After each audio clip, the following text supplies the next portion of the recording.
My name is Matt Crowhurst. I'm a professional wakeboarder, wake skater, and I teach it as well as doing a whole bunch of other stuff within wakeboarding and action sports. I've been wakeboarding now 15 years. I started wake skating back in 2000 when I blew my knee, or it was the end of 2000. I had a knee reconstruction, and then to get back out on the water just to get a bit of exercise, get my legs used to it again, I threw a wake skate on as such, and then kind of took to it and haven't stopped then. So where are we now? 10 years and a bit.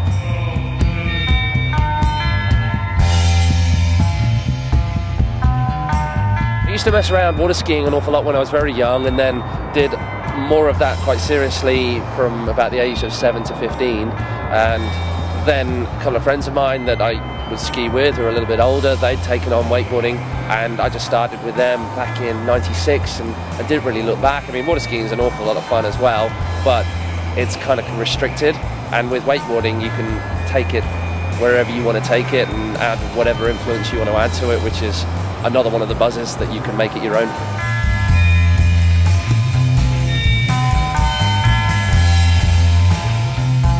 Anything that is not restricted to a particular path is expressive. So there is no set points for a particular trick. It's all subjective scoring, so it's an overall impression, and wherever that is the case in any sport, be it gymnastics, be it ice skating, they do have particular points that you have to boxes that you have to tick, but within that framework there is an element of expression of your own influence within that particular movement, and that is more so the case with action sports, including wakeboarding and wake skating, than any other sport.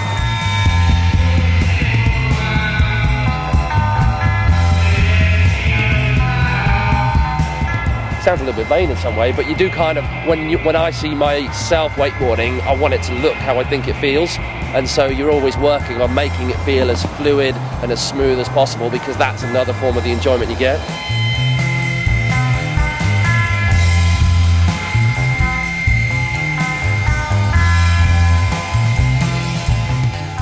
It's really hard to explain until you get out on the water. I mean, the obvious things are that it's a buzz, moving fast, getting up in the air.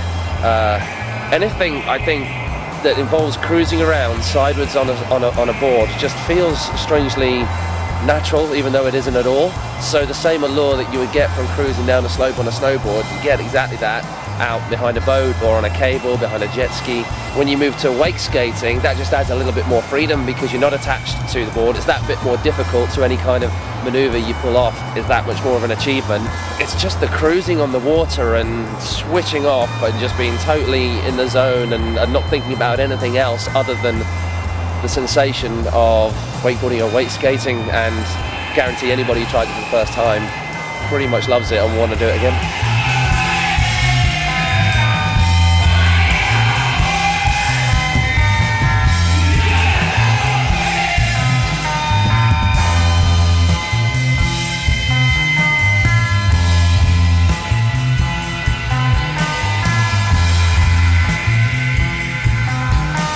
Good thing about wakeboarding and wake skating, because it's gone the same way as all the other board sports now, that there is an emphasis, even in competition, on having a certain amount of individuality as opposed to just bashing out the most technical run. It is important for anybody who's into it to start finding their own place on the water and not just copy what everyone else is doing.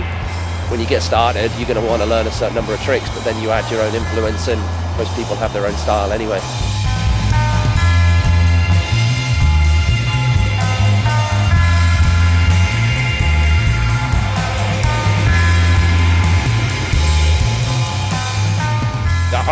I'm super lucky to be doing what I'm doing as a living and loving it as I do. I think we've got a trip planned with these guys out to the Teva Mountain Games, which is going to be a bit of a blast as well, seeing other people at the peak of their game and a whole bunch of other sports. So yeah, there are many worse ways to spend your time, definitely.